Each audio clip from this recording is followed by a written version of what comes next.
आज 18 जून 2026 है। दिन है बृहस्पतिवार का और मेरा नाम है प्रदीप शुक्ला। ये वीडियो सिर्फ एजुकेशनल पर्पज है। ना मैं कोई भी स्टॉक खरीदने की सलाह देता हूँ ना ही बेचने की।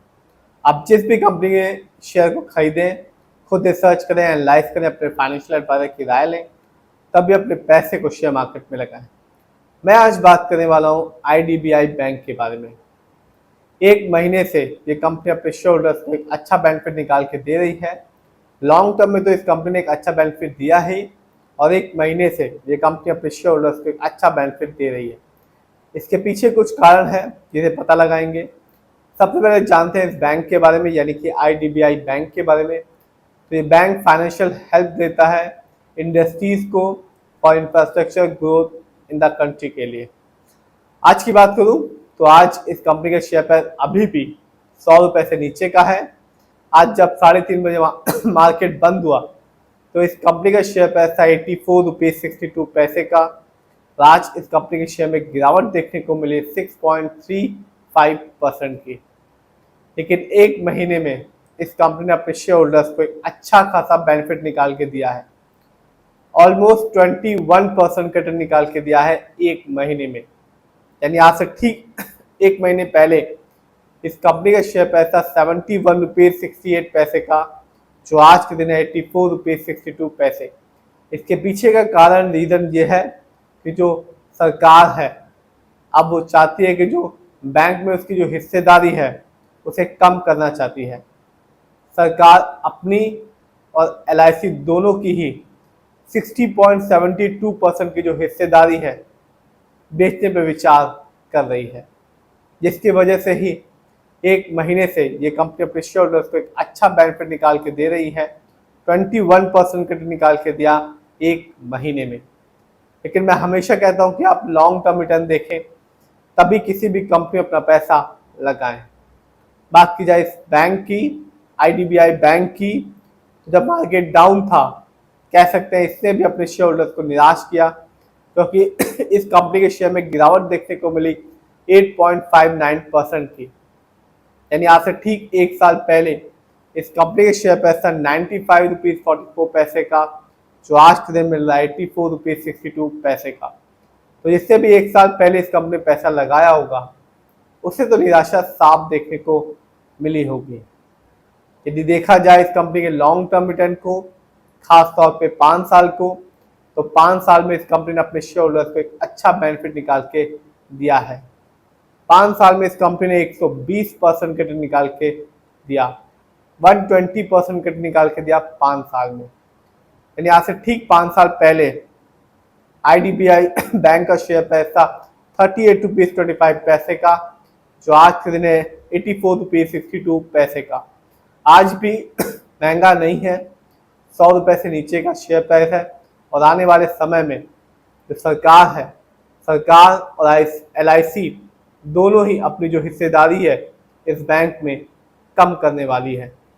बताया जा रहा है कि 60.72% की जो हिस्सेदारी है सरकार बेचने वाली है, जिसकी वजह से ही एक महीने से ये कंपनी एक अच्छा बेनिफिट निकाल के दे रही है। ये तो बात है कंपनी के रिटर्न की। देखते हैं इस कंपनी के स्टॉक के परफॉर्मेंस को। तो एक साल में इस कंपनी का जो हाईएस्ट शेयर प्राइस गया वो गया 118 रुपये 38 पैसे का, जबकि एक साल में इस कंपनी का लोएस्ट शेयर प्राइस आया 61 रुपये 01 पैसे का। इस साल तो नहीं, लेकिन पिछले साल इस कंपनी ने अपने शेयर होल्डर्स को डिविडेंड दिया था, हर एक शेयर के बदले में 2 रुपये 10 पैसे का। तो डिविडेंड का बेनिफिट तभी आपको देखने को मिलेगा जब आपके पास शेयर की एक अच्छी खासी क्वांटिटी होगी। जानते हैं इस कंपनी के फंडामेंटल्स को।